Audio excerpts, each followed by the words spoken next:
Saksi ahli hukum pidana yang dihadirkan oleh kuasa hukum Sambo menyebut berat untuk membuktikan pasal pembunuhan berencana dalam kasus pembunuhan Brigadir Yosua. Seluruh terdakwa harus dibuktikan melakukan pertemuan untuk menghabisi nyawa dan jika JPU tidak bisa membuktikan pembunuhan berencana, maka terdakwa dapat bebas demi hukum. Dalam suatu dakwaan jaksa menggunakan menjunturkan delik pokoknya dengan pasal 55 ayat 1 ke 1 KUHP terutama media player, maka ini menurut saya itu berat pembuktiannya. Kenapa berat? Karena dia harus ada apa? Double intention, double offset, kesengajaan yang bersifat ganda. Artinya apa? Saya kasih contoh begini. Kalau ada A, B, C, ya, ini ingin didakwa pasal 340, maka antara A, B, dan C itu sudah harus ada meeting of mind. Si A sepakat dengan si B dengan sepakat si C juga sepakat dengan si A. Untuk apa? Untuk menghilangkan nyawa korban. Kalau ini tidak ada, maka tidak mungkin ada penyertaan. Karena dia termasuk kesengajaan yang pertama, maka permulaan mengatakan ini namanya subjective unrehmative element. Dan untuk membahas kesaksian dari saksi ahli yang dihadirkan oleh tim kuasa hukum Verdi Sambo dan juga Putri Chandrawati, saya sudah bersama dengan pakar hukum pidana Pak Jamin Ginting dan juga Yonatan Baskoro, tim kuasa hukum dari Brigadir Yosua. Selamat malam Bapak-bapak. Selamat malam. Ya, baik, saya akan langsung ke Pak Jamin Ginting terlebih dahulu. Pak Jamin Ginting, Anda sepakat bahwa poin-poin yang misalnya soal JC tidak bisa diberikan pada kasus pembunuhan berencana, kemudian soal dalam kasus pembunuhan Brigadir Yosua ini sulit untuk membuktikan bahwa ada pembunuhan berencana? Yang pertama terkait dengan JC, terus terang ya, JC itu diatur dalam ketentuan LPSK mengenai syarat-syarat dan ketentuan untuk melakukan JC. Kalau berpikirnya JC itu hanya untuk tindak pidana extraordinary crime, itu adalah kesalahan besar. Karena di LPSK tersebut tidak ada mengatur secara spesifik ketentuan pidana yang tidak dilindungi dan tidak diberikan terkait dengan JC tersebut. Jadi semua tindak pidana boleh mendapatkan JC asalkan memenuhi kriterianya masing-masing. Yaitu kriterianya dia merupakan orang yang bagian mengungkapkan suatu tindak pidana dari yang tidak terang menjadi terang, orang yang mengakui perbuatannya dan konsisten, orang yang melihat bahwasannya dia mempunyai peran yang tidak dominan dalam hal ini begitu. Nah, itu yang menjadi dasar. Itu yang pertama JC. Mengenai pembunuhan berencana terkait dengan pasal 55 Mededader dan Medeplayer. Jadi begini, niat jahat itu tidak selalu dibangun secara bersama-sama. Saya kasih contoh. Orang mau melakukan pencurian, si A ingin mencuri rumah C, si B ingin mencuri rumah C. Tetapi mereka sama-sama tidak saling kenal, tapi masuk bersama-sama pada saat yang sama. Baru mereka melihat, oh ternyata dia juga mau mencuri, saya mau mencuri.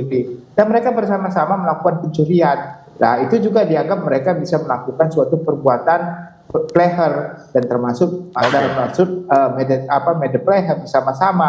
Walaupun mereka baru kenal di situ. Baru tahu mempunyai niat yang sama untuk mencuri rumah si C. Jadi tidak harus dibicarakan bahwasanya itu saling kenal dulu, ada pertemuan, ada interval waktu dan lain-lain ya. Enggak, jadi itu terlalu jauh ya dalam konteks yang disebut dengan Mededader. Nah, jadi dalam konteks ini kalau pembunuhan berencana itu tidak selalu ada pertemuan meeting. Ada aja kalau kita tidak bisa mengungkapkan ada pertemuan meeting, tetapi ada pembicaraan terkait dengan rencana pembunuhan, alat yang digunakan, instrumen yang digunakan, dan ada alat bukti lain yang menunjukkan adanya perbuatan perencanaan. Itu sudah dapat dikategorikan sebagai suatu perencanaan. Itulah konteksnya begitu. Saya ke Bung Yonatan Baskoro. Bung Yonatan, bagaimana tim kuasa hukum Yosua melihat kesaksian dari pihak Verdi Sambo dan juga Putri Chandrawati yang ini membantah kesaksian-kesaksian yang sudah pernah diberikan oleh ahli-ahli atau saksi dari JPU? Baik Mas, yang pertama kita bisa lihat kapasitas ahli di sini ya, tentu kami menghormati setiap pendapat yang dikemukakan oleh ahli, tetapi pada hal ini adalah saksi yang meringankan kan begitu. Tentu targetnya yang dihadirkan oleh pihak terdakwa tentu untuk mendapatkan keringanan hukuman begitu. Nah, tetapi apa jika kita melihat secara menyeluruh apa yang disampaikan tadi sudah dijelaskan secara terang oleh Pak Jamin Ginting, saya rasa untuk mematahkan hal tersebut tidak. Yang pertama itu karena pendapat saksi ahli ini kan tidak mengikat hakim, karena hakim ini memiliki keyakinan ya jika bertentangan dengan keyakinan hakim ya tentu pendapat tersebut tidak akan digunakan begitu. Tetapi kita berbicara mengenai apa yang menjadi bantahan adalah terkait dengan kalau misalkan pembunuhan berencana itu harus ada kesepakatan bersama-sama. Saya rasa saya tidak sepakat dengan hal tersebut karena tadi unsur jika sudah ada peristiwa terlebih dahulu kemudian ada waktu yang tenang untuk memikirkan pembunuhan, saya rasa itu unsur sudah cukup begitu, Mas. Oke. Saya kembali ke Pak Jamin Ginting. Pak Jamin Ginting, tapi kan dalam kasus pembunuhan Brigadir Yosua ini ada banyak terdakwa ya, yang tadi juga disampaikan oleh ahli bahwa harus ada kesepakatan antar terdakwa ini. Kalau hanya satu orang yang kemudian menyebut ini ada pembunuhan berencana, sementara terdakwa yang lain tidak, ini menjadi sulit untuk dibuktikan. Anda sepakat? Ya, jadi dalam pembuktian pidana itu ada ketentuan alat bukti yang diatur dalam pasal 184. Ada suatu tindak pidana yang tidak bisa ditemukan buktinya, saksinya yang tidak bisa melihat gitu secara langsung. Tapi ada alat bukti satu orang saja yang melihat gitu. Dan satu orang melihat ini ada alat bukti lain.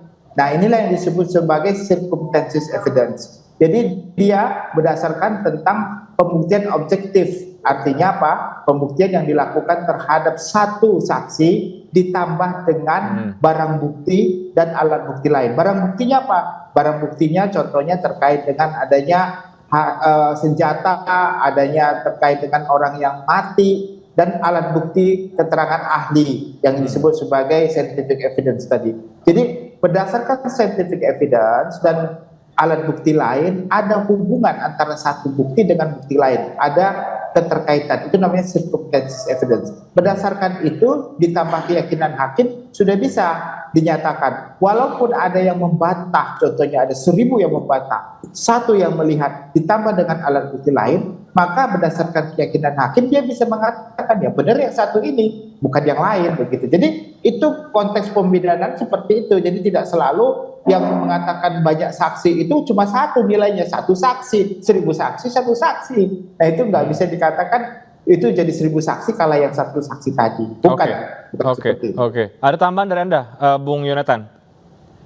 Iya, kurang lebihnya sama karena justru dari beberapa hari ke belakang kita lihat ketika saksi-saksi ahli yang dihadirkan ke dalam persidangan justru itu sangat memberatkan FS dari keterangan-keterangan ahli. Saya ambil contoh misalkan dari ahli kriminolog yang misalkan dikatakan pelecehan itu sudah terbantahkan karena tidak ada bukti visum atau perkosaan. Kemudian jika memang betul ada perkosaan, kenapa sempat main bulu tangkis, kan itu yang pertama. Kemudian mungkin yang mencolok juga adalah keterangan dari saksi psikologi forensik yang menyatakan bahwa Verdi Sambo ini adalah orang cerdas ya dan suka ragu dalam mengambil keputusan atau tidak percaya diri begitu.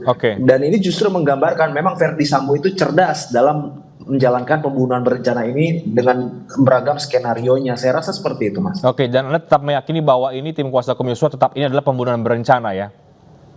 Oh, ini udah jelas, sudah menurut saya unsurnya sudah tidak terelakkan, Mas. Oke, Pak Jamin Ginting terakhir, jadi menurut Anda bagaimana kemudian tim kuasa hukum pihak-pihak yang lain ini, pihak Yosua, pihak Barada Eliezer harus mencermati strategi atau saksi-saksi ahli yang ini meringankan Verdi Sambo dan juga Putri Chandrawati? Ya tentu kan setiap terdakwa memiliki kesempatan yang sama ya untuk bisa diminta keterangan saksi ataupun ahli ya terkait dengan fakta maupun ahlinya. Nah terminologinya saya lebih senang memakai terminologi ahli yang menguntungkan ya, bukan ahli yang meringankan. Kalau meringankan seakan-akan sudah pasti dihukum lalu minta keringanan begitu. Nah jadi ahli atau saksi yang menguntungkan bagi mereka itu nanti tiap-tiap orang. Kalau tadi kita menguntungkan buat FS dan Ibu PC, tapi nanti mungkin yang lain Barada E ataupun RR dengan Pak Maruf akan menghadirkan juga ya terkait dengan saksi-saksi yang menguatkan atau yang menguntungkan mereka. Nanti kita lihat apa keterangannya sama nggak dengan FS ahlinya ya, Kalau sama berarti ada intensi untuk apa? Sama-sama keterangan yang sama kelihatannya. Oke, baik. Terima kasih. Kita akan tunggu persidangan berikutnya seperti apa dinamikanya. Terima kasih banyak Pak Jamin Ginting dan juga Bung Yonatan Baskoro, kuasa hukum dari Terima kasih Brigadir Mas Yosua. Renat. Pak Jamin.